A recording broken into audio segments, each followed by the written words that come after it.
यहाँ विराजमान हैं। लगभग यह उनका 26वां वर्ष है। पिछली वर्ष हम लोगों ने रजत जयंती मनाई थी।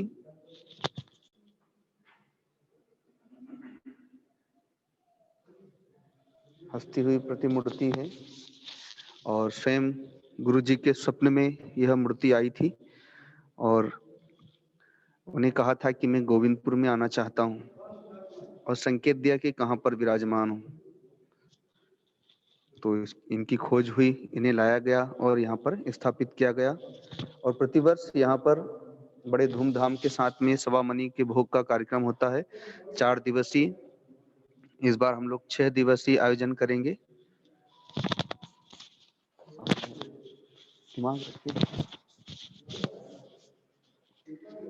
जिसमें 5 दिवसीय कथा और 1 दिन सवा मनी का भोग होगा। ये भगवान शिव का शिवलिंग यहाँ पर स्थापित है परिवार के साथ में।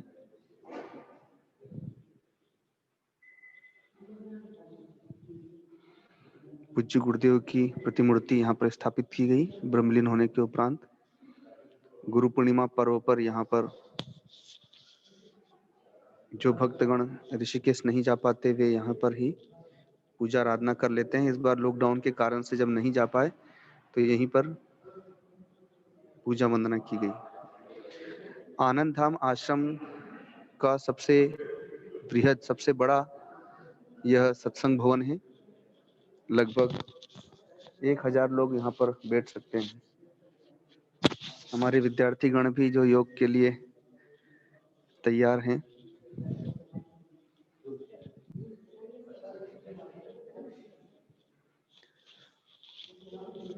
बाहर में भी देखिए, बाहर में भी स्थान है, तो 1000 लोग आराम से यहाँ पर बैठ सकते हैं। और जब सवा मनी का कार्यक्रम होता है तो यह हॉल भी छोटा पड़ता है। पिछले वर्ष यहीं से हम लोगों ने 5 दिवसीय राम कथा का आयोजन किया था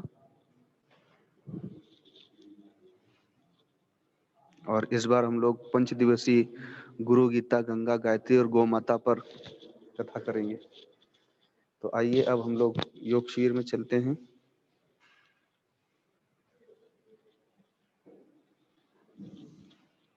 योग शिविर के मेन स्क्रीन पर आ जाइए। जी आ गए।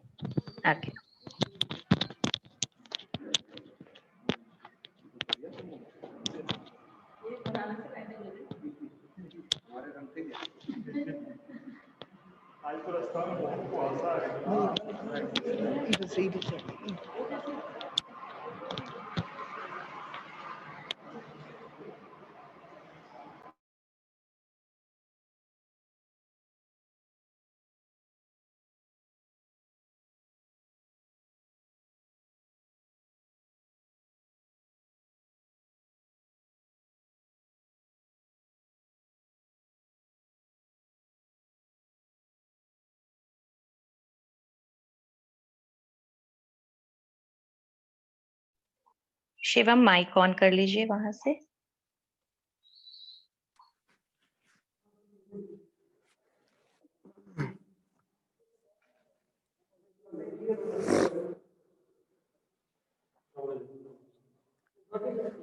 पंचदिवसीय योग शिविर में आए हुए सभी भक्तों का स्वागत है, अभिनंदन है।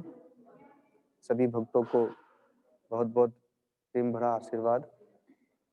शरीर, प्राण और मन बुद्धि ये एक साधन है। भोजन बनाने के लिए, सब्जियों और फलों को काटने के लिए जिस प्रकार से हमें चाकू की आवश्यकता होती है और चाकू में यदि धार हो तो हम उसे बड़ी आसानी से काट लेते हैं, जिसे हम अमनिया करना कहते हैं। लेकिन यदि धार ना हो तो फिर उसे काटना कठिन होता है। तो वैसे ही ये शरीर, मन, बुद्धि, प्राण आदि परमात्मा तत्व को प्राप्त करने का साधन है। लेकिन जब यही रोगी हो जाएंगे तो फिर परमात्मा तत्व की प्राप्ति तो दूर रही, बल्कि इसी को ही पहले ठीक करने के प्रयत्न में हम लोग लगे रहेंगे। तो इसलिए शरीर को स्वस्थ रखने के लिए आसन आवश्यक है, प्राणों को स्वस्थ रखने के लिए प्राणायाम की आवश्यकता होती है और मन बुद्धि को स्वस्थ रखने के लिए ध्यान की आवश्यकता होती है।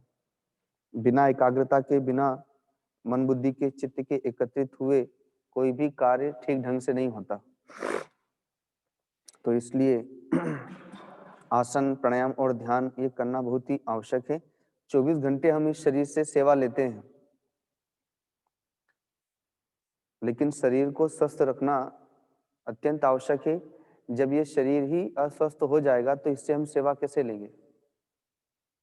तो जैसे मोबाइल को 1 घंटे के लिए चार्ज करते हैं तो वो दिन भर काम करता है, वैसे ही आसन, प्राणायाम, ध्यान के माध्यम से हम इस शरीर को, मन बुद्धि को चार्ज करते हैं। जब वे चार्ज हो जाते हैं तो हम अपना कार्य दिन भर आराम से कर सकते हैं। तो इसके लिए पिछले महीने भी हम लोगों ने 5 दिवसीय योग शिविर का आयोजन किया था और इस गोविंदपुर के सिद्ध हनुमान मंदिर के दिव्य प्रांगण में हम लोग पुनः 5 दिवसीय योग शिविर के लिए एकत्रित हुए हैं। तो पिछली बार जिन आसन, प्राणायाम और ध्यानों को बताया गया था, इस बार भी उसी को बताया जाएगा। लेकिन चूंकि यहाँ पर जो सामने उपस्थित भक्तगण हैं, तो उनको दृष्टिपथ में रखते हुए उसके अनुरूप ही हम अपने आसनों को रखेंगे कि ये किस प्रकार से कर पाएंगे, कौन कौन से आसन कर पाएंगे। और प्राणायाम और ध्यान भी इस बार हमने समय थोड़ा अधिक रखा है। 7 बजे से 8:30 तक का समय लग सकता है, 5-10 मिनट आगे पीछे हो सकता है। तो आइए हम लोग पहले खड़े होने वाले आसन करेंगे। पिछली बार की तरह ही शरीर को गर्म करने के लिए पहले खड़े होने वाले आसन करेंगे।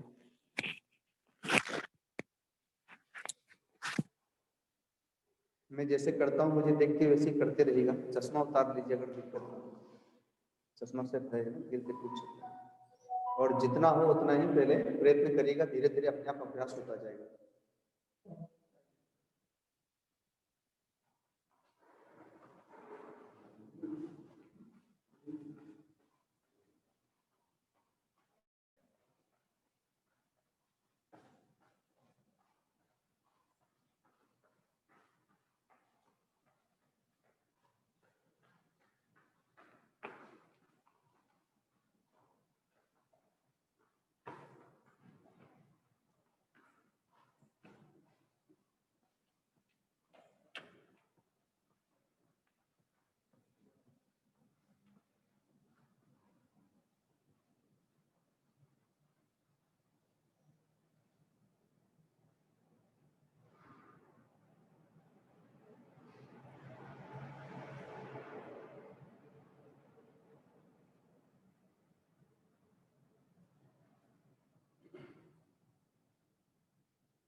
कंधों के लिए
ये हमने पाँव के लिए और हाथों के भुजाओं के लिए किए हैं।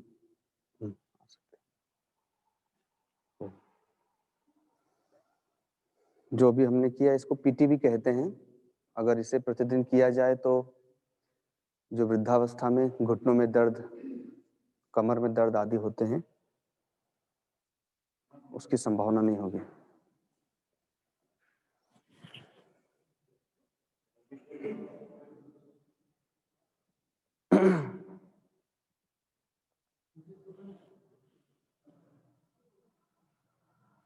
अब इसी के आगे के क्रम में चलेंगे।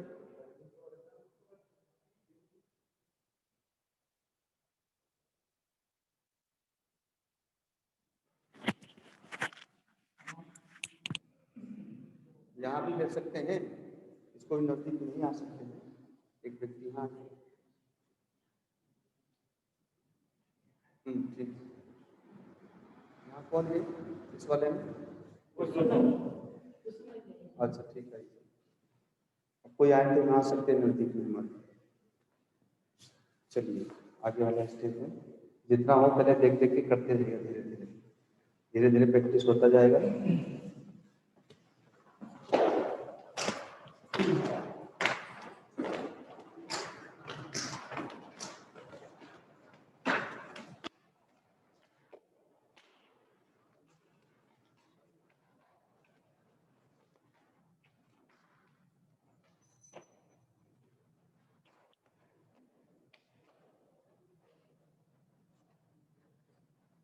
पहले हम लोग पंजे के बल आएंगे, फिर एड़ी के बल, फिर पूरा पंजे के बल, एड़ी के बल।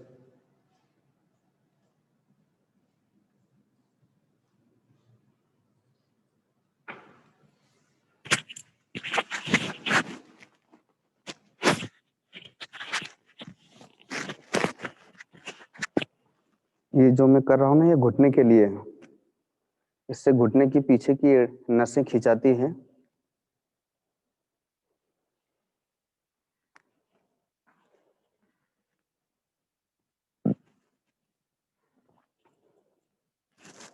अब हम लोग करेंगे कमर के लिए। दोनों पाँव को उचित दूरी पर रखकर हाथों को कमर पे रखेंगे और फिर इसे धीरे धीरे घुमाएंगे। ये जो हम लोग दिन भर कुर्सी पर बैठते हैं, और आजकल ऐसी कुर्सियां आ गई हैं जिसमें कमर घुस जाती हैं,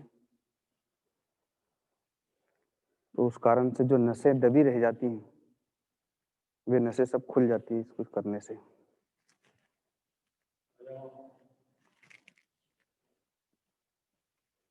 विपरीत दिशा में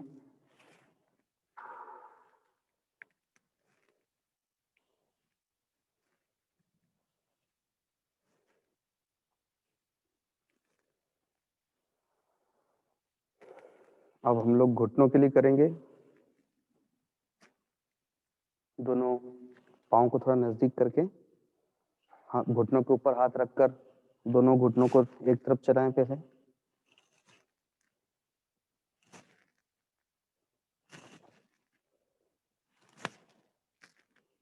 4-5 बार। फिर इसके विपरीत दिशा में।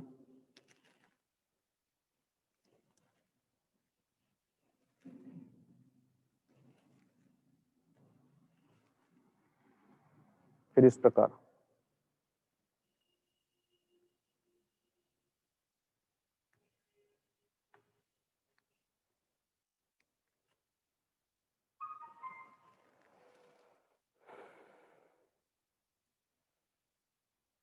ये घुटनों के लिए आसन हुए। दोनों पाँव को फैला लीजिए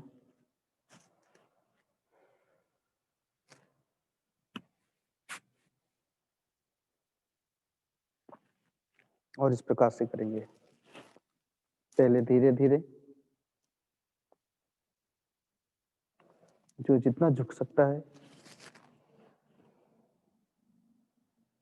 अब इसको थोड़ा तेजी से।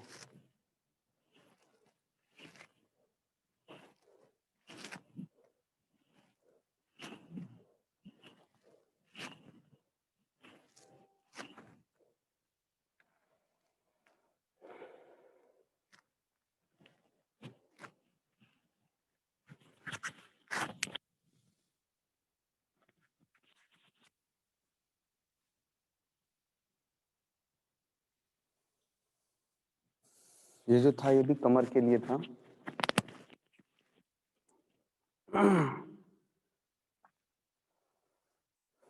अब हम लोग करेंगे ताड़ासन। दोनों हाथों को ऊपर ले जाएं।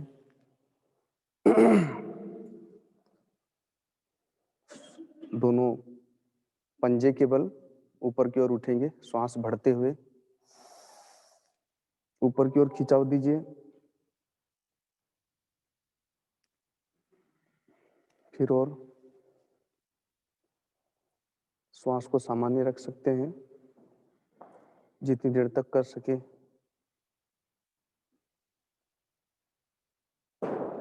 ये जो छोटे बच्चे हैं जिनको अपनी हाइट बढ़ाना है उनके लिए भी लाभदायक होता है। ऊपर की तरफ खिंचाव दिया जाता है इसमें।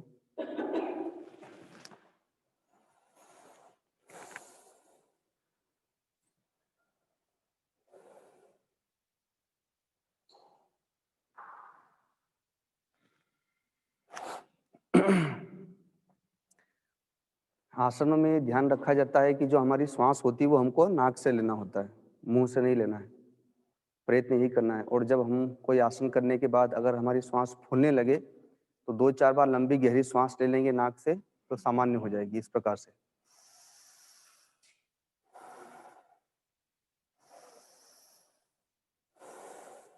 तो इतने में एकदम सामान्य हो जाएगा।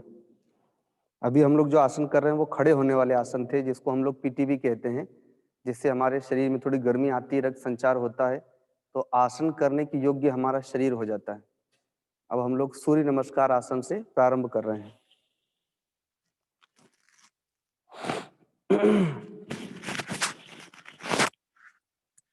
इसमें एक बात और ध्यान देना है कि हम जितने भी नीचे झुकने वाले आसन करेंगे, आप तो ऐसे ही रहेंगे सामने, हम जितने भी नीचे झुकने वाले कोई भी आसन होंगे तो श्वास को छोड़ते हुए करेंगे, और जब पीछे हम जब झुकेंगे तो श्वास को बढ़ते हुए करेंगे।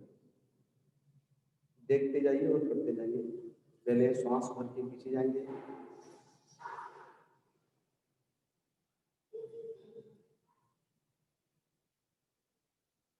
फिर श्वास छोड़ते हुए नीचे,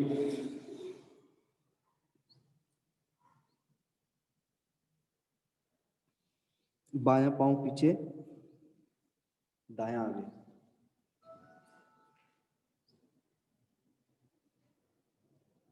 जिससे जितना हो उतना प्रयत्न करें, धीरे धीरे होगा।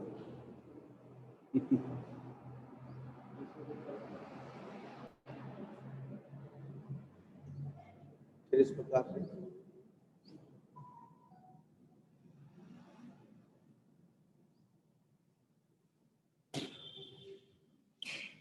दोनों पांव को पीछे लीजिए, एड़ियों को जमीन से लगाइए, प्रयत्न कीजिए घुटना सीधा रखने का प्रयत्न कीजिए, एड़ी को जमीन से सटाने का प्रयत्न कीजिए, घुटने को सीधे रखने का प्रयत्न कीजिए।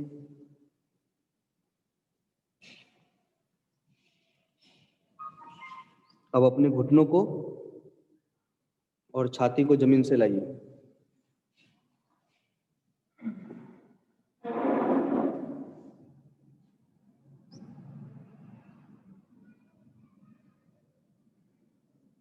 फिर श्वास बढ़ते हुए ऊपर आइए इस प्रकार से, भुजंगासन।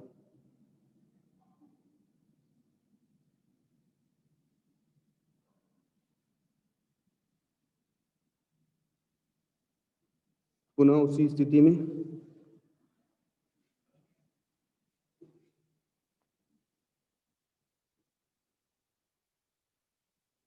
बायां पैर आगे लाइए।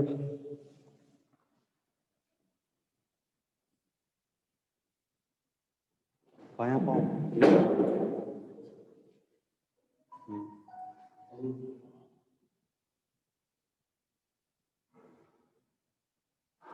दोनों पैर आगे नीचे झुकेंगे, फिर ऊपर आएंगे।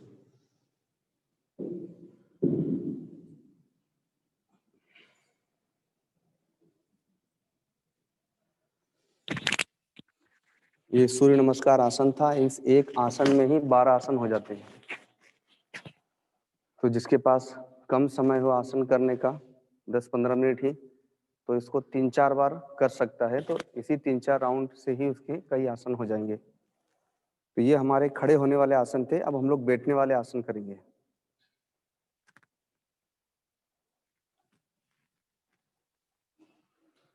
सभी लोग बैठ जाएं, पाँव को फैला लें।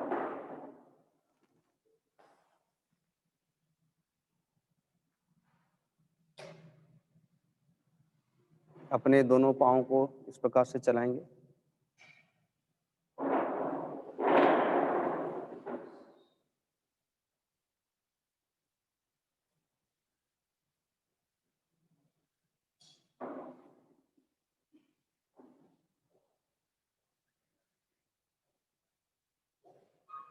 फिर दाएं बाएं।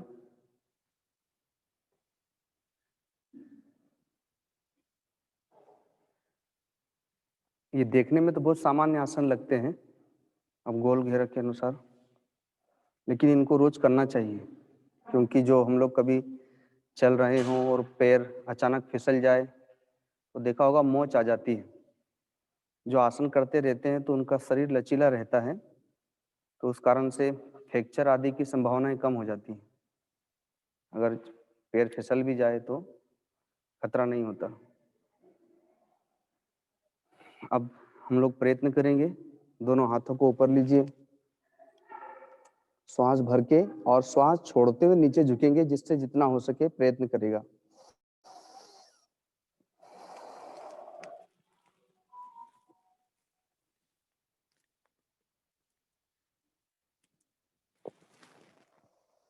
फिर पुनः ऊपर आएंगे, श्वास भरिए,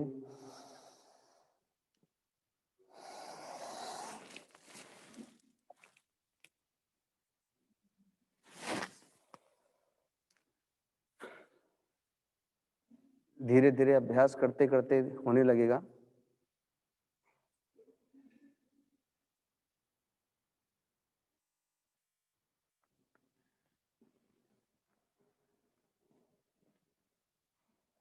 अब दोनों पाँव को फैला लें।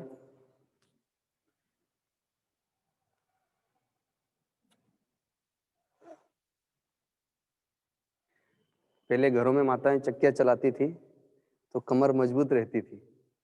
अब चक्कियां नहीं चला रही हैं, इसलिए फिर आसन करना पड़ेगा। इसको कमर चक्रासन कहते हैं। ये कमर की हड्डी के लिए, जिसमें कमर में दर्द हो जा रहा है आजकल, तो उसके लिए। लेकिन उसके पहले हम लोग प्रयत्न करेंगे नीचे झुकने का, उसके बाद ही अभ्यास होगा। तो जिससे जितना हो प्रयत्न करें। धीरे धीरे नीचे झुकेंगे।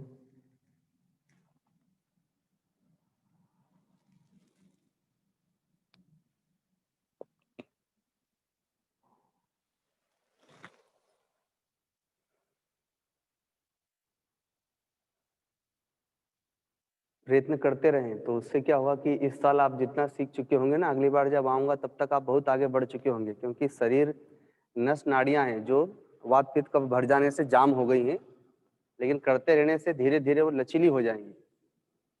वृद्धावस्था में भी नसें नाड़ियां लचीली हो सकती हैं। तो जितना हो प्रयत्न कीजिए करते रहने से।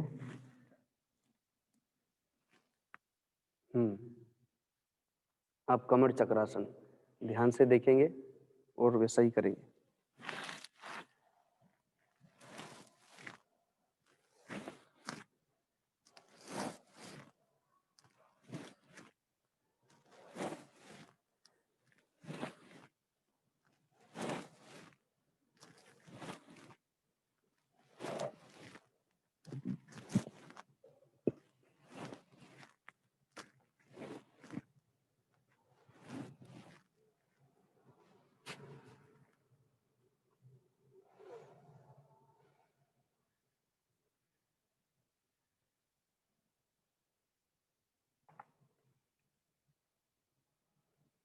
आप दोनों पाँव को इस प्रकार से ले आइए, बटरफ्लाई बोलते हैं जिसको इंग्लिश में।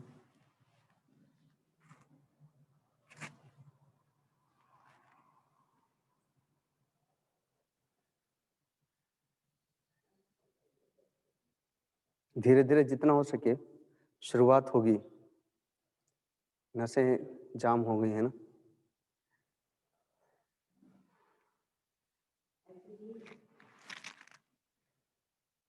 ये कमर के लिए और पूरे पाँव के लिए।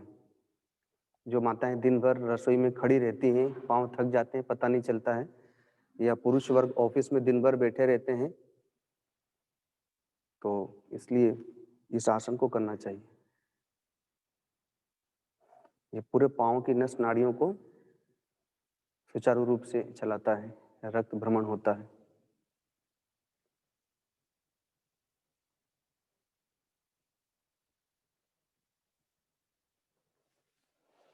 पाँव को सीधा कर लेंगे।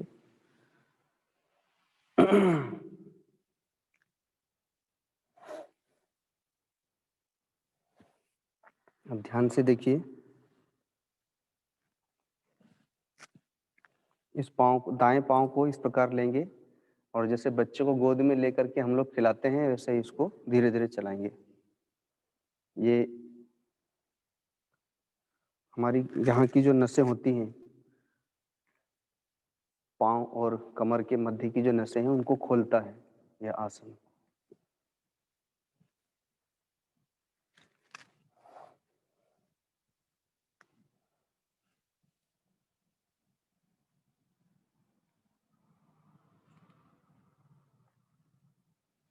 अब इस प्रकार रख लेंगे और अब इसे चलाएंगे। ये बहुत सामान्य आसन है, धीरे धीरे इसका प्रयत्न करते रहिए, इससे नस नाड़ियाँ खुलेंगी, तब जाके फिर हम कठिन आसन कर पाएंगे। धीरे धीरे आसन करते करते ना वो अभ्यास भी हो जाएगा बैठने का। मैंने पिछले योग शिविर में बताया था कि जयपुर के कैलाश सोनी हैं, जो लगभग 80 किलो के वजन के थे और उम्र भी उनकी लगभग 45 साल से 50 साल के बीच के थे। वो तो ऋषिकेश में आए, हम आसन कर रहे थे। अब बाएं पाँव ले लेंगे और इसे चलाएंगे। तो इसी प्रकार से हम लोग हॉल में वहाँ आसन कर रहे थे, उन्होंने देखा बहुत बड़ा पेट भी निकला हुआ था उनका। तो उन्होंने 7 दिन तक आसन का अभ्यास किया साथ में। शाम को भोजन नहीं करते थे, वो एक टाइम भोजन करते थे आसन सीखने के लिए। तो शाम को अगर भोजन हल्का किया जाए तो सुबह में शरीर आसन करने योग्य अच्छा हो जाता है। परिणाम ये हुआ कि 7 दिन में उनका 5 किलो वजन कम हुआ। 1 घंटा पूरा पसीना बहा के आसन करते थे और आज उनका शरीर पूर्ण स्वस्थ है। 1 घंटा ध्यान में बैठ जाते हैं, वो शरीर भी हल्का हो गया और सारे आसन उनसे लगने लगे। तो उम्र भी उनकी 60-65 हो गई होगी, पहले की बात है। तो वृद्धावस्था में भी हम अपने शरीर को साध सकते हैं। हाँ, प्रयत्न करते रहना होगा। कहा गया है कि करत करत अभ्यास के जड़मति होत सुजान। अभ्यास से सब कुछ संभव है।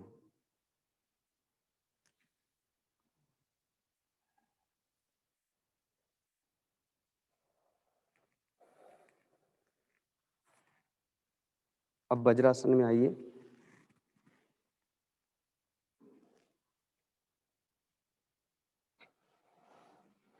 भोजन प्रसाद पाने के उपरांत एक ही आसन किया जा सकता है और वह है वज्रासन। इसको करने से प्रसाद ठीक से डाइजेस्ट होता है। तो सुबह शाम प्रसाद पाने के उपरांत 2 मिनट, 4 मिनट, 5 मिनट, जिसके पास जितना समय है, जितनी देर लग सके उतना प्रयत्न करेंगे।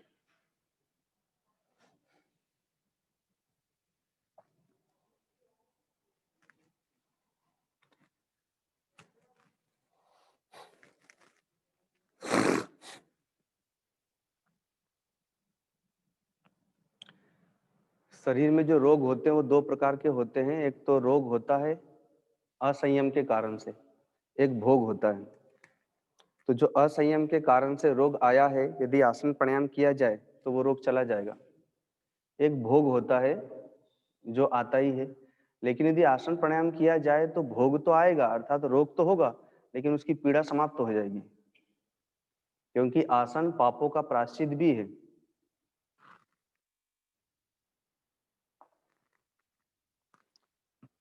चौरासी लाख योनियों के अनुरूप ही 84 आसन बनाए गए हैं। अब इस प्रकार से आ जाएंगे। तो उन आसनों को करने से 84 लाख योनियों से मुक्ति मिलती है। हाथों को कमर पे रख लेंगे। धीरे धीरे श्वास बढ़ते हुए पीछे झुकने का प्रयत्न करेंगे।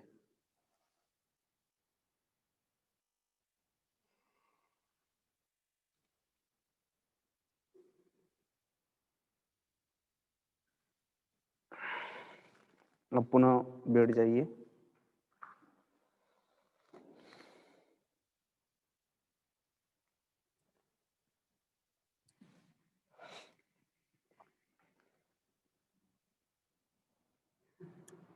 अपने दोनों हाथों को इस प्रकार से मुट्ठी बांध लीजिए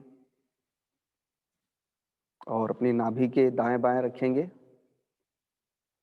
श्वास छोड़ते हुए नीचे झुकेंगे। ये शुगर के लिए।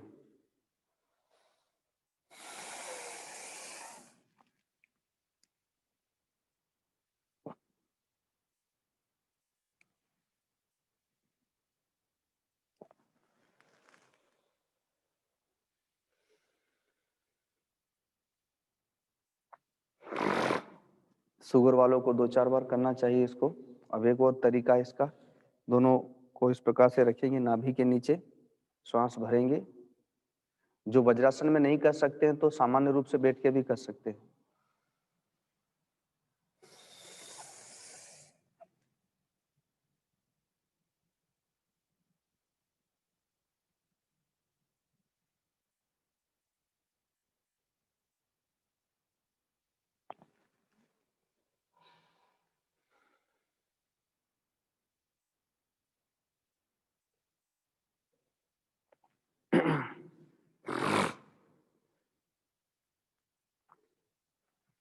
अब हम लोग लेटने वाले आसन करेंगे।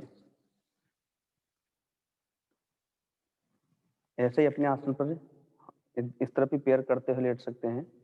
मैं बोलता जाऊंगा, उसके अनुरूप आप लोग करते जाइएगा देखकर। इधर ही पैर कर सकते हैं।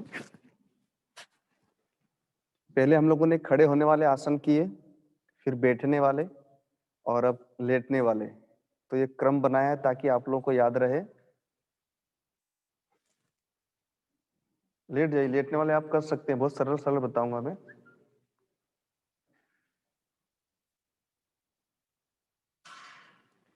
पहले हम लोग अपना दायां पांव उठाएंगे, सामने स्ट्रेट कर लीजिए। पूरा ऊपर नहीं लाना है, थोड़ा सामने रखना है और ऐसे ही रोके रखेंगे। थोड़ी देर तक पांव को रोके रखने का प्रयत्न कीजिए ऊपर ही।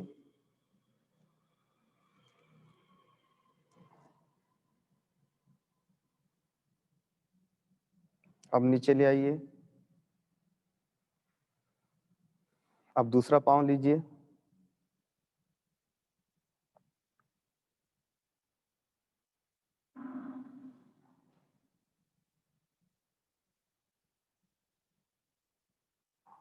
नीचे ले आइए।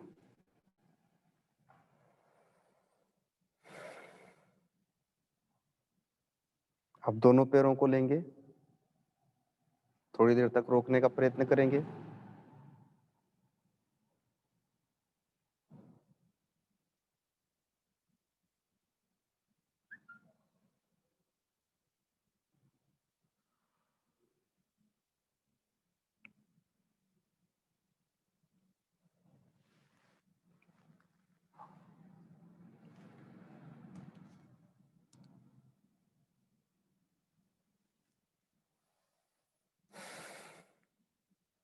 अब जैसे छोटा बच्चा लेटे लेटे पांव से साइकिल चलाता है, वैसे ही हम लोग अब पांव से साइकिल चलाएंगे।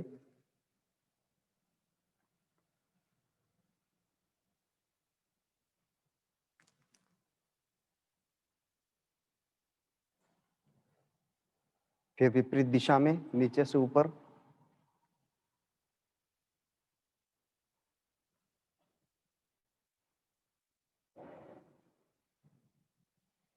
फिर इस प्रकार से।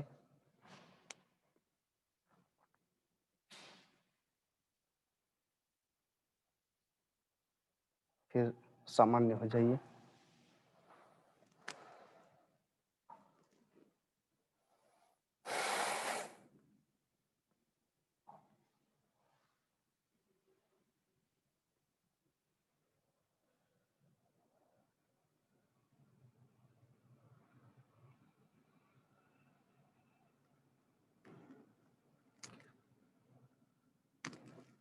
अब जो मैं आसन बता रहा हूँ ये पेट के लिए और पीठ के लिए है।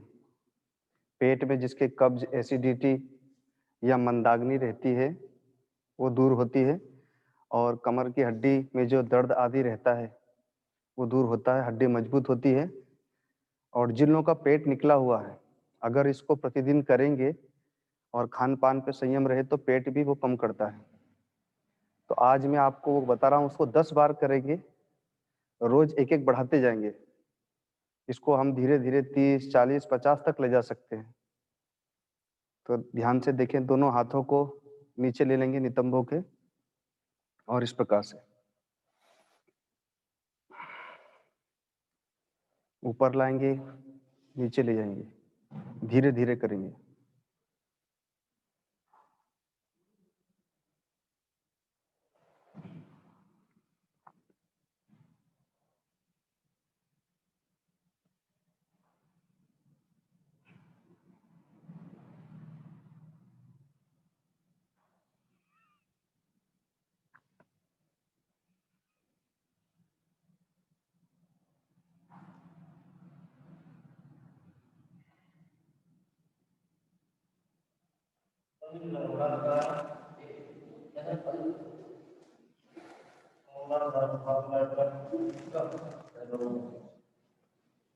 इसको प्रतिदिन करते रहेंगे।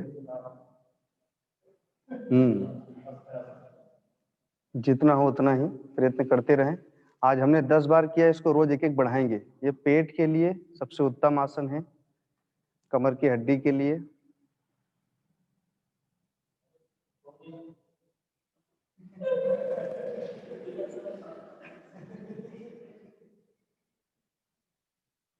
बहुत सुंदर।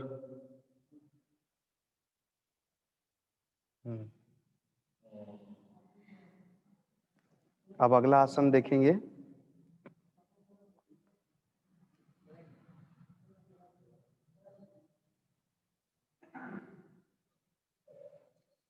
अपना दायां पांव उठाइए और हाथ से पकड़ने का प्रयत्न कीजिए।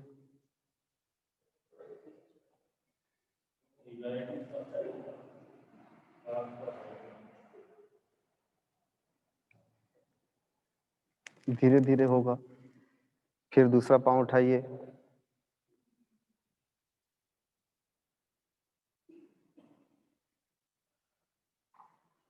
फिर नीचे ले आइए।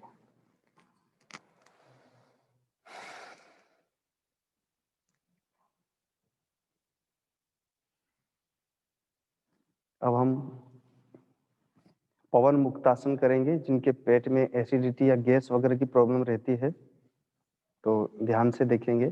सरल विधि बता रहा हूं। दोनों पांव को मोड़ करके ऊपर लाएं पेट के।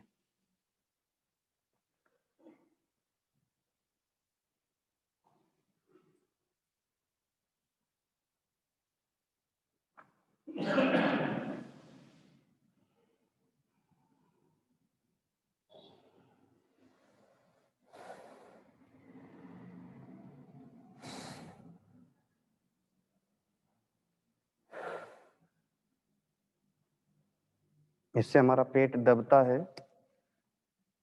तो पेट में जो अनावश्यक गैस, वायु आदि होती है वो निकल जाती है। अब हम लोग अगला आसन करेंगे। दोनों पांवों को समेटिए। दोनों हाथों को फैला लीजिए। पांव को दाएं बाएं दोनों ओर चलाएंगे। देख लीजिए।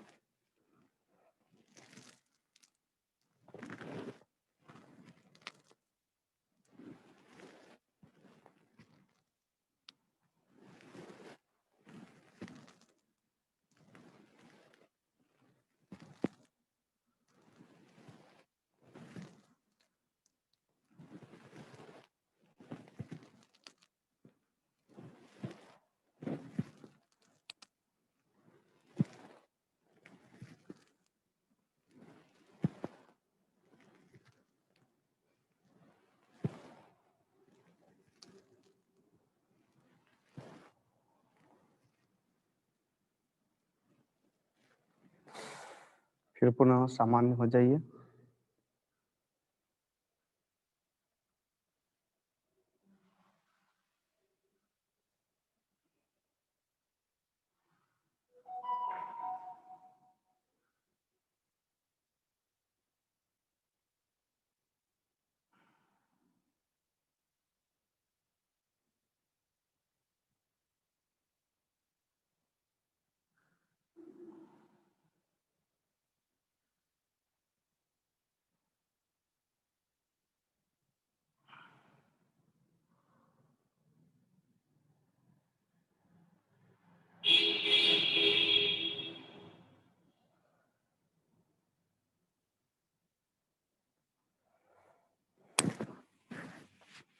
अभी हमने पीठ के बल लेटने वाले आसन किए, अब हम लोग पेट के बल लेटेंगे।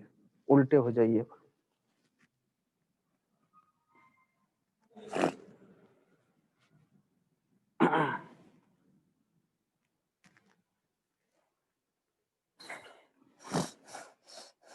इस तरफ मुंह कर लो, तभी दिखाई देगा ना। दोनों हाथों को इस प्रकार से लेकर और अपने कोहनियों को नजदीक करिए और कमर गर्दन के नीचे रखिए।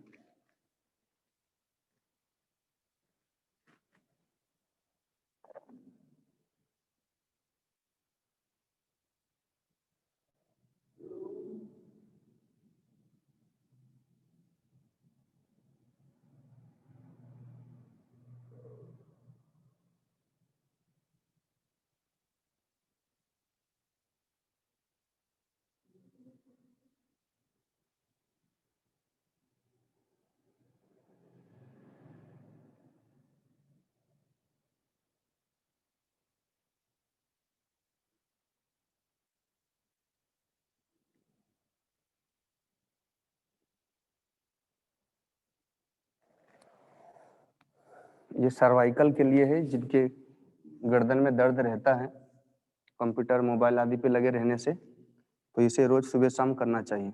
अब दोनों हाथों को कंधे के नीचे रखेंगे, श्वास बढ़ते हुए ऊपर उठेंगे।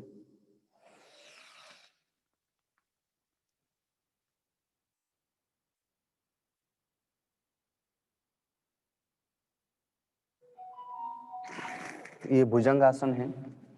माताएं दिन में जो भी काम करती हैं या पुरुष वर्ग भी, तो हम दिन में नीचे कई बार झुकते हैं आगे की तरफ, लेकिन पीछे कभी नहीं झुकते। तो इसलिए इस आसन को करना चाहिए, जिससे कि हम कमर पीछे की तरफ भी जाए, लचीली हो। दोनों हाथों को आपस में मिलाकर पीठ के ऊपर लाइए। ये जो बता रहा हूँ ये भी गैस वायु आदि के निवृत्ति के लिए है। ध्यान से देखेंगे। इसको इस प्रकार करना है।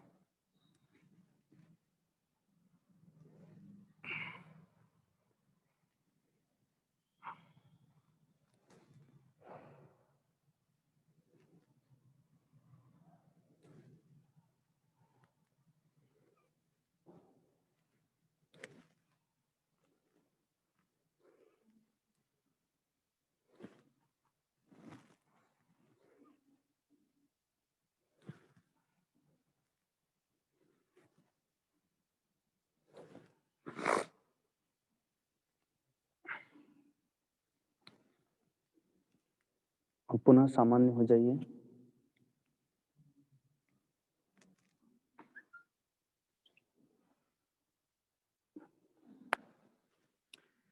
अब देखिए, इस पोजीशन में लेटना है। अपना पाँव सीधा है, एक पाँव ऐसे ऊपर रख लिया और हाथ को ऐसे रख लिया, छोटा बच्चा जैसे सोता है। ये ब्लड प्रेशर के लिए है। जिनको ब्लड प्रेशर का शिकायत है उनके लिए। जो पीछे वाला हाथ है उसको सामने, इसको नीचे ले जाइए। ये वाला ऐसे नीचे जाएगा।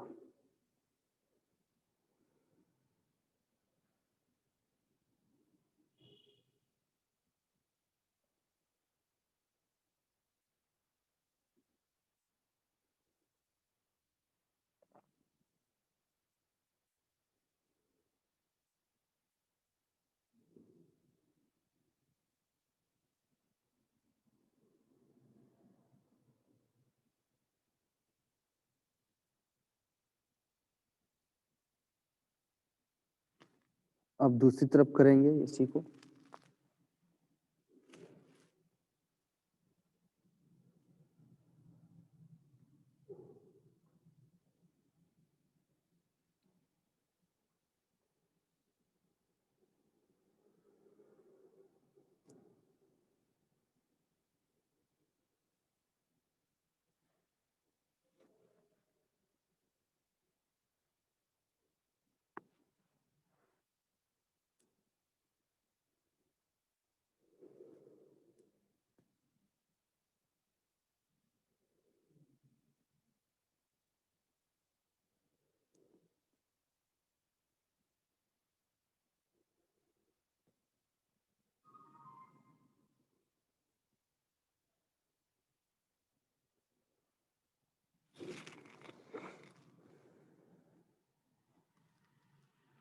अब अपने दोनों हाथों को आगे लाइए और प्रयत्न करेंगे श्वास भर के आगे से हाथों को ऊपर उठाएंगे और पीछे से पाँव को ऊपर ले जाने का प्रयत्न करेंगे इस प्रकार से।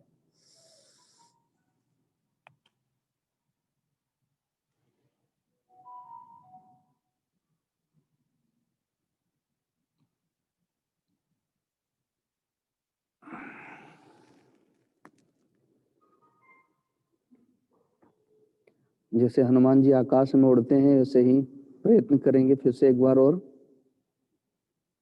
श्वास भर के।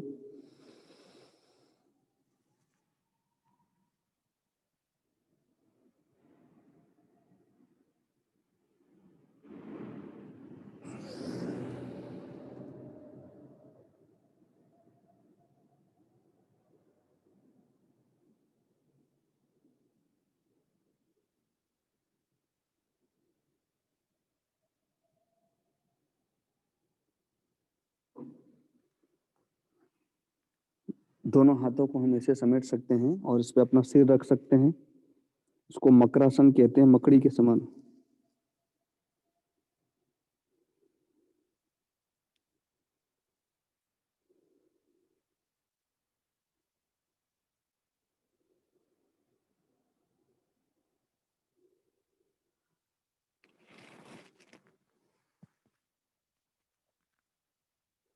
अब अपने आसन पर बैठ जाइए।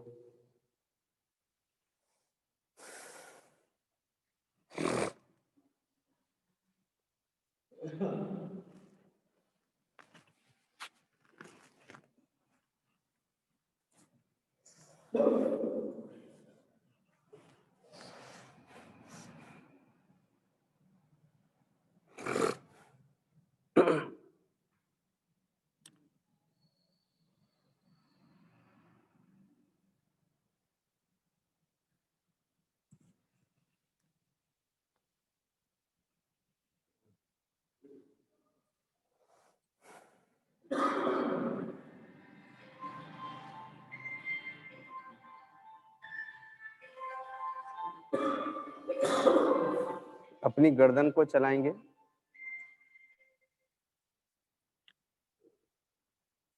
और जैसे आसन करते समय ना सब जगह तो हम लोग कपड़ा पहन लेते हैं लेकिन हमारी गर्दन खाली रह जाती है, उसको हाईनेक बोलते हैं शायद।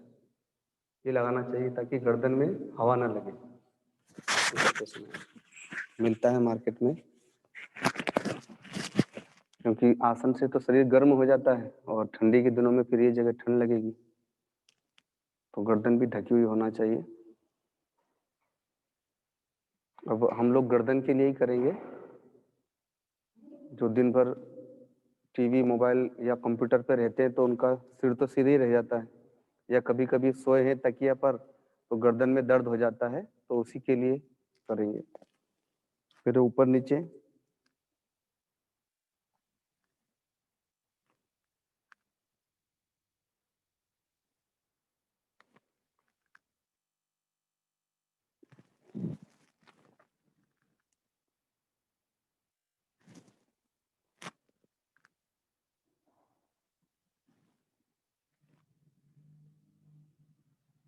अब दाएं बाएं इस प्रकार से।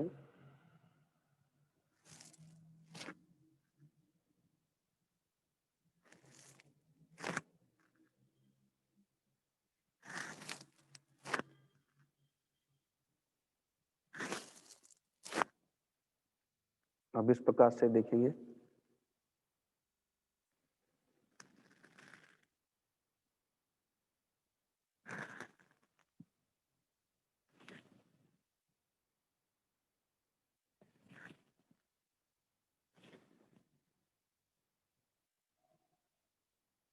अब इसी को गोल घेरे के समान चलाएंगे, धीरे धीरे गोलाकार लेंगे।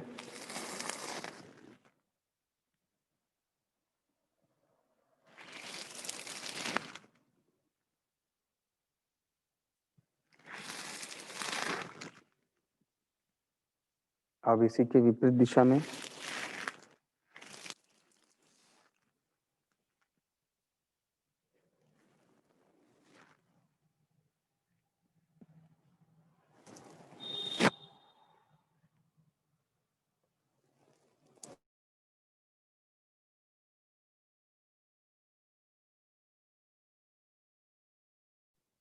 आंखों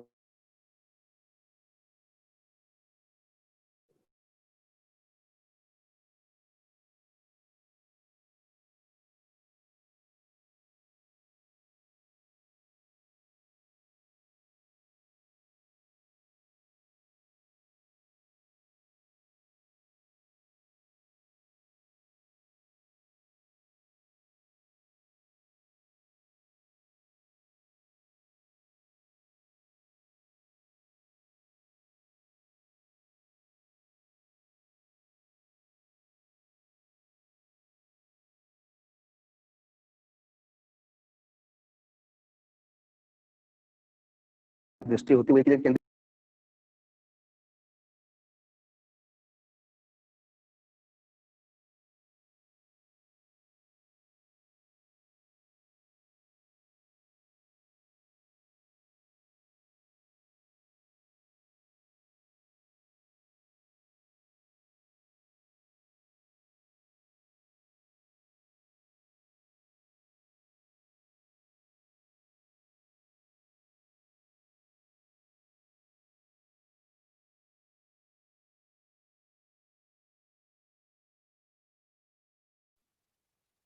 शिवम बेटा वहां से माइक ऑन कर लें।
क्या है, इसको लगा लेने से हमारी रीढ़ की हड्डी का जो अंतिम भाग है उसको सहारा मिलता है, तो हमारी रीढ़ की हड्डी जल्दी थकेगी नहीं, उसको सहारा मिल गया इसलिए। तो कल से आप लोग भी अपना कुछ एक साधन अलग से रख सकते हैं और उसे लगा सकते हैं। दूसरा, जब हम सुखपूर्वक बैठ गए तो हमारा ये जो भाग रहता है मेरा व्यक्तिगत, ये थोड़ा सा ऊपर रहता है, जिस कारण से जो नस दबती है तो पाँव में देखा होगा झुनझुनी आ जाती है कई लोगों के, तो इसलिए मैं इसे लगाता हूँ। वो खोज आपको अपना व्यक्तिगत करना होगी कि अगर आपको झुनझुनी आती हो तो शुरू शुरू में ऐसा होगा, उससे घबराएंगे नहीं। जब हम लोग बैठते हैं तो पाँव सो जाता है, तो उससे घबराएंगे नहीं। जब वो पाँव भारी हो जाएगा तो धीरे से उतार देंगे। और जो कुर्सी पर भी बैठे हैं तो उनका भी पाँव लटका रहेगा, तो कभी कभी पाँव शून्य हो जाएंगे, तो घबराएंगे नहीं, धीरे से एक पाँव सीधा कर लेंगे, फिर वापस नीचे ले आएंगे, फिर दूसरा पाँव सीधा कर लेंगे, फिर नीचे जाएंगे। 2-4 बार ऐसे करेंगे तो अपने आप उनका पाँव ठीक हो जाएगा। ऐसे ही जब हम बैठे हैं तो 5 मिनट में ही यदि पाँव शून्य हो गया तो पाँव को नीचे ले आएंगे, अब दूसरा पाँव ले आएंगे, ऐसे। तो एक बार ध्यान से देख लें ध्यान की मुद्राएं कैसी है। आप नीचे बैठ के अभ्यास करेंगे, ठीक है। तो इसको कहते हैं ज्ञान मुद्रा। या तो इस प्रकार से लगा सकते हैं, देखिए, इसको इस प्रकार से भी ले सकते हैं जैसे सीधा हो। ये 2 प्रकार की ज्ञान मुद्राएं हुई। इसे यहाँ रखना होगा। और कुछ लोग इस मुद्रा को लगाते हैं, इसको गौमुखी मुद्रा कहते हैं। तो बीच में जब हमारा भी हाथ थक जाए ऐसे बैठे बैठे, तो हम इसको ऐसे भी कर सकते हैं। और प्राणायाम करते समय सहारा लेने के लिए हम इसको ऐसे भी कर सकते हैं। तो जैसे भी सुविधा लगे, इसमें ध्यान यही रखना है कि हमारी रीढ़ की हड्डी हमने जैसे स्थिर की है, प्रयत्न हो कि थोड़ी देर के लिए ऐसे ही रहे, क्योंकि हमारी जो कुंडलिनी शक्ति है वो आसन प्राणायाम ध्यान से जागती है। तो रीढ़ की हड्डी अगर सामान्य है तो वो जागती है, बार बार हिलाएंगे डुलाएंगे तो फिर वो सक्रिय नहीं हो पाती। तो ये बैठने का क्रम हुआ, रीढ़ की हड्डी इस प्रकार से हुई। जहां माताएं बिंदी लगाती हैं या पुरुष वर्ग तिलक करता है, वहां पर आज्ञा चक्र होता है। इसीलिए तिलक या बिंदी की परंपरा है, ताकि आज्ञा चक्र पर हमारा ध्यान केंद्रित रहे। तो इस आज्ञा चक्र पर मन से देखेंगे, हमारे होठ बंद होंगे, दांत खुले हुए होंगे, अर्थात आपस में चिपके नहीं रहेंगे, दांत भीतर भीतर खुले रहेंगे। और हमारी जो जीभ है, जिह्वा, वह न तो तालू से सटी रहेगी और न नीचे रहेगी, बल्कि बीच में लटकी रहेगी। तो ये हमारा शरीर का एक क्रम दिया हमने। अब सबसे पहले हम भगवान से प्रार्थना करेंगे, 1 मिनट 2 मिनट।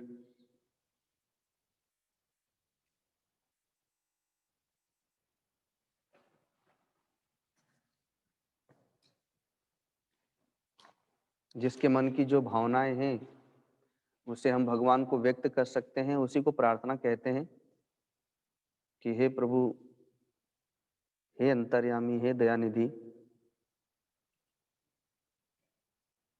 ये सारी की सारी सृष्टि आपके द्वारा ही उपजाई हुई है।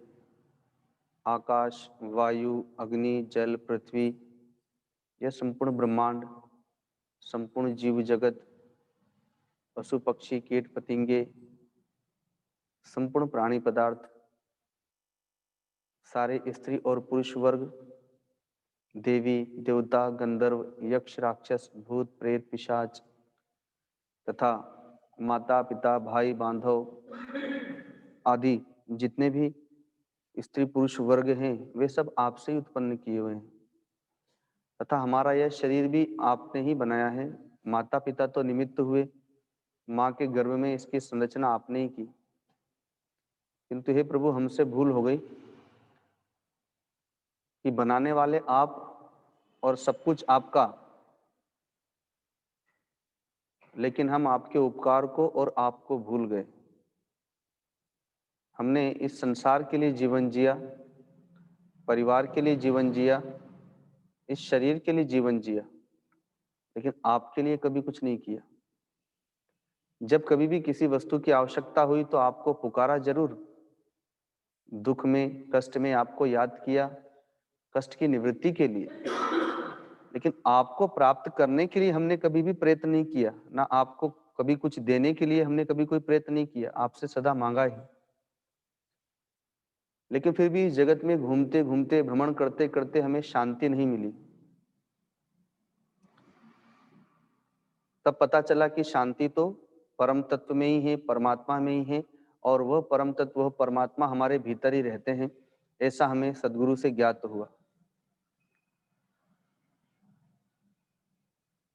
वे परब्रह्म परमात्मा यद्यपि सब दूर हैं, लेकिन सब दूर होते हुए भी वे हमारे हृदय में ही विराजमान हैं।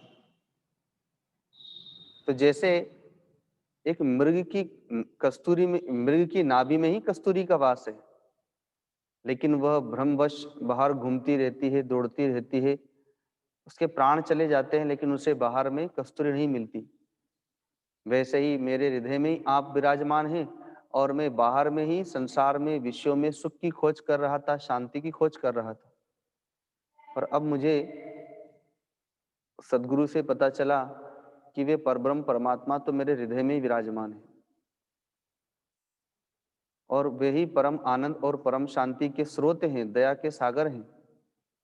संसार की वस्तु से क्षण भर का सुख मिल सकता है, लेकिन शांति, संतोष और आनंद की प्राप्ति तो परम तत्व से ही हो सकती है।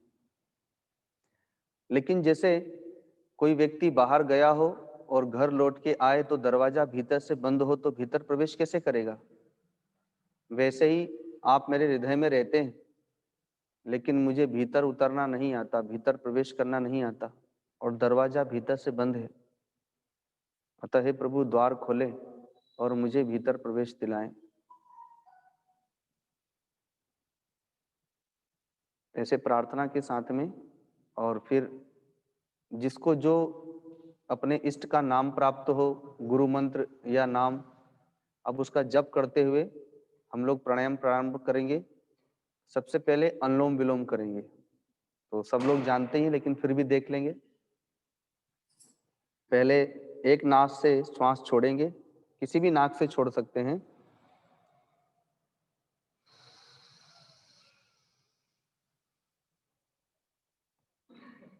अब उसी से भरेंगे,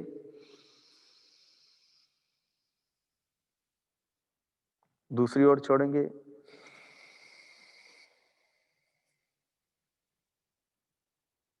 फिर भरेंगे दूसरी ओर से, फिर पहली ओर से छोड़ देंगे।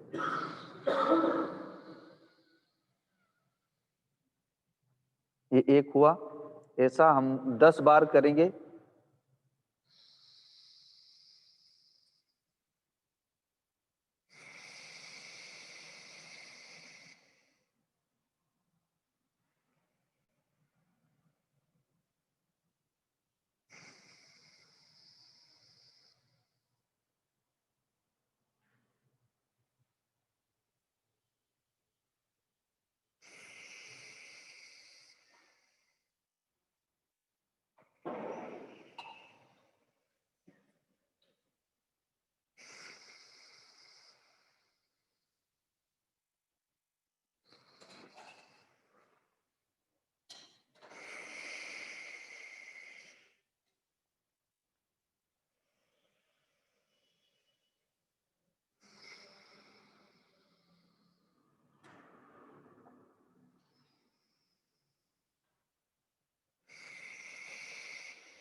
दस बार अनुलोम विलोम करने के बाद दोनों नाक से श्वास भरेंगे और उसको रोकेंगे।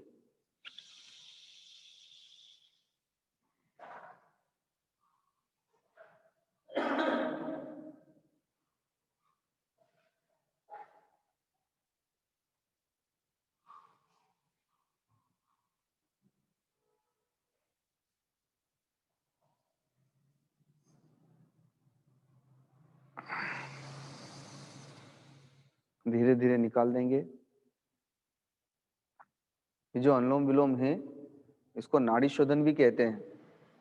हमारी नाड़ियों में वात पित्त कफ भरा रहता है, तो इसको करने से उसकी सफाई होती है। अब दूसरा हम लोग कपालभाति करेंगे। सब लोग जानते ही वैसे कपालभाति, फिर भी ध्यान देंगे। कपालभाति में श्वासों को केवल छोड़ना होता है, लेना अपने आप होगा। आधा मिनट करने का प्रयत्न करेंगे धीरे धीरे।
कपालभाति को करने से जिन लोगों को सिर में दर्द रहता है, कई लोगों को जो वायु होती है वो सिर में चढ़ जाती है, तो सिर दर्द होता है, नजला, जुकाम या आंख, कान, नाक आदि की जो बीमारियां हैं वो दूर होती हैं। कपालभाति करने से जो नस नाड़ियां हैं वो शुद्ध होती हैं।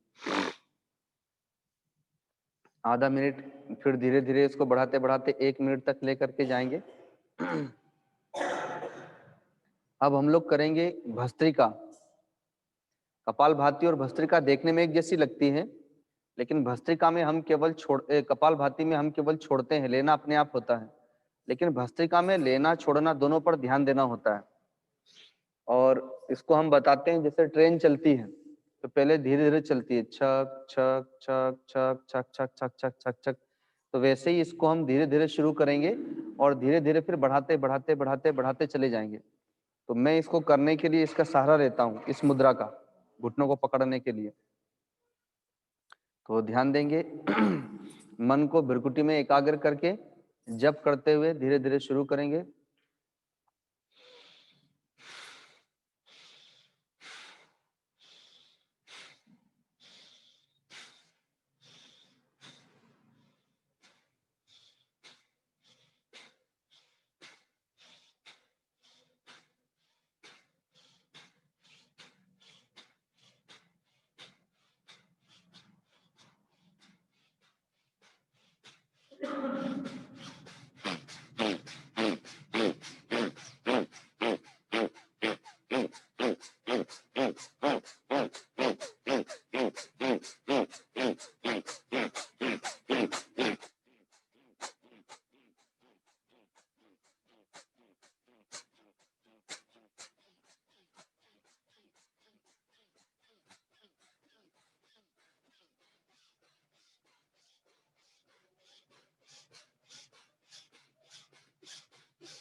दोनों नाक से श्वास भर के रोक लेंगे।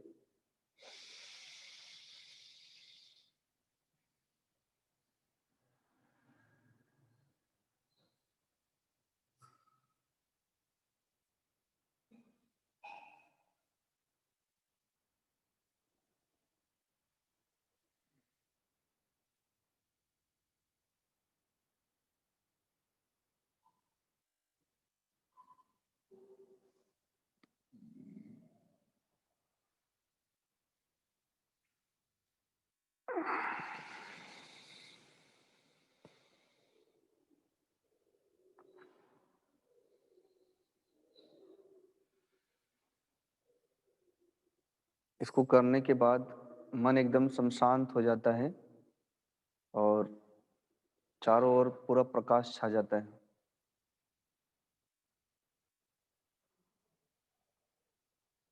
अगर पांव थक गए हो तो आसन बदल सकते हैं। अब हम लोग थोड़ी देर के लिए जप करेंगे। अपने मन को भ्रुकुटी में एकाग्र कीजिए, मन को भ्रुकुटी में लगाइए और जो आपको गुरु मंत्र प्राप्त है या भगवान का इष्ट का नाम प्राप्त है उसका जप करेंगे। मन इधर उधर जाएगा, वहां से हटा करके पुनः जप में लाएंगे। और जो हमारे इष्ट की सबसे सुंदर छवि हमें याद हो तो उसको भी याद करेंगे। तो मन के 2 भाग हो गए, एक मन से हम उनके रूप को याद करेंगे, दूसरे मन से उनका जप करेंगे। मन इधर उधर भागे उसको बार बार लगाने का प्रयत्न करेंगे। थोड़ी देर के लिए जप में बैठिए।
3 बार ओम का उच्चारण करेंगे, लंबी गहरी सांस भर करके।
दोनों पांव को सामने की ओर ले लेंगे, क्योंकि ध्यान करने के बाद तुरंत नहीं उठना चाहिए। थोड़ी देर पांव को खोल के रक्त संचार ठीक से हो हमारा, ऐसा प्रयत्न करेंगे। आसन करने से शरीर स्वस्थ होता है। शरीर से जाने अनजाने जो कोई पाप कर्म हुए होते हैं तो उसका प्रायश्चित होता है। प्राणायाम करने से हमारे प्राणों की जो मैल होती है प्राणों में, वो दूर होती है। और जप और ध्यान करने से मन और बुद्धि की पवित्रता होती है। मन से जाने अनजाने जो दुर्भावनाएं हो जाती हैं, बुद्धि से जो कुचिंतन हो जाता है, तो वो दूर होता है।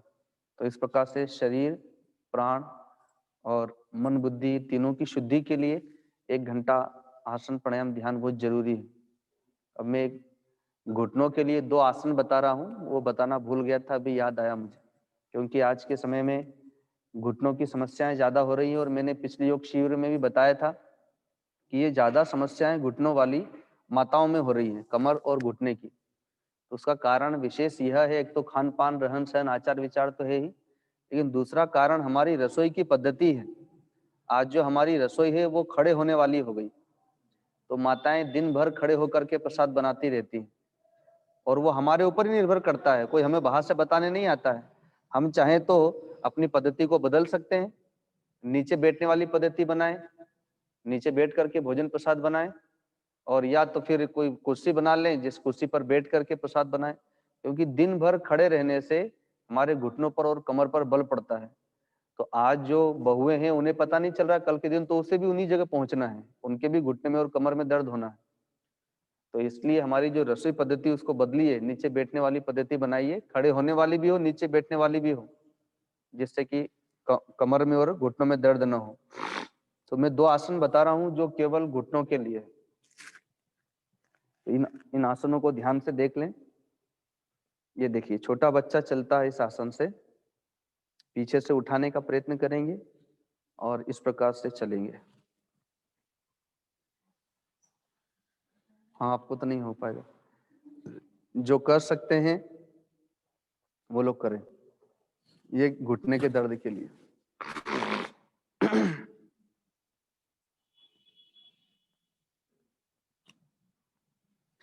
जब ऐसे चलते हैं तब हल्का हल्का दर्द होता है, तब पता चलता है कि छोटा बच्चा जो घुटने के बल चलता है उसको क्या होता होगा।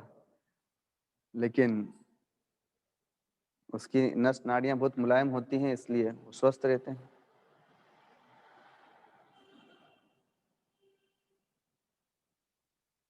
ये धीरे धीरे करते रहने से अभ्यास हो जाएगा। तो एक तो इस आसन को करेंगे घुटनों के लिए, और अब एक दूसरा आसन। तो वैसे तो मैंने जो भी आसन बताया उसमें बहुत सारे आसन घुटनों के लिए थे ही, लेकिन फिर भी ये स्पेशल केवल घुटनों के लिए ही है।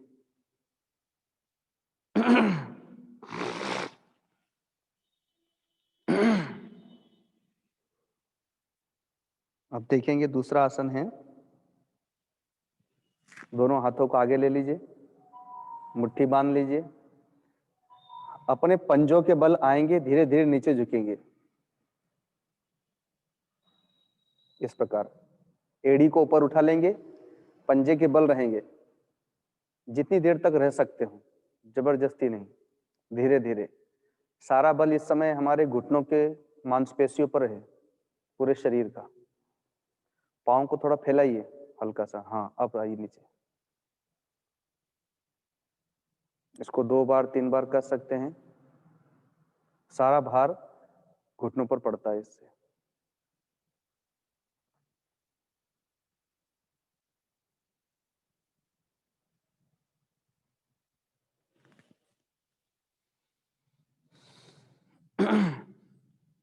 आज हम लोगों ने लगभग 25 से 30 मिनट के आसपास प्राणायाम और ध्यान में समय दिया है।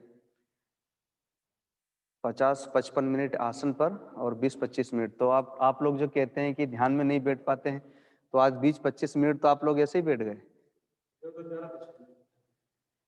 हाँ, ध्यान अभी इधर उधर ही जाएगा शुरू में। तो इसको ऐसे समझना है कि जैसे हम ईंधन जलाते हैं, लकड़ी इकट्ठी की और हमने आग लगाई, तो सबसे पहले क्या निकलता है? तो सबसे पहले धुआं निकलता है। तो अभी भगवान के नाम की चिंगारी हमने जलाई है, तो भीतर में तो बहुत धुआं भरा हुआ है, पहले तो बहुत कबाड़ा है और हमारा ईंधन बहुत गीला है, इसलिए पहले धुआं निकलेगा। तो धुआं क्या है? कभी तो नींद आएगी, आलस्य प्रमाद आएगा, कभी इधर उधर के बहुत विचार आएंगे, तो वो धुआं है। तो जैसे जो कुशल माताएं होती है, वो धुएं से घबराती नहीं है, बल्कि मुंह हटा लेती है। उन्हें पता है कि जब धुआं निकला है तो अग्नि भी निकलेगी। तो वैसे ही विचार आएंगे, विचारों को अपना काम करने दीजिए, आप अपना काम कीजिए। आपका काम है जप करना, आपका काम है ध्यान करना। कोई गाड़ी चलाने वाला है ड्राइवर, तो वो गाड़ी चलाता है तो ऐसा नहीं कि उसके भीतर में विचार नहीं आ रहे हैं, विचार आ रहे हैं, लेकिन वो विचारों को भी देखता रहता है और गाड़ी भी चलाता रहता है। तो वैसे ही आपको जप करते रहना है। विचार, मन अपना काम करे, वो विचार करता रहे और आप अपना जप करते रहिए। तो धीरे धीरे धीरे धीरे आपका जप भारी हो जाएगा और वो विचार हल्के होते चले जाएंगे, तब हमारा ध्यान प्रकट होने लगेगा। तो आज अपना योग शिविर का प्रथम दिवस रहा। श्री हनुमान जी महाराज और गुरुदेव की उपस्थिति में, अध्यक्षता में यह 5 दिवसीय योग शिविर जो गोविंदपुर के सत्संग भवन में रखा गया।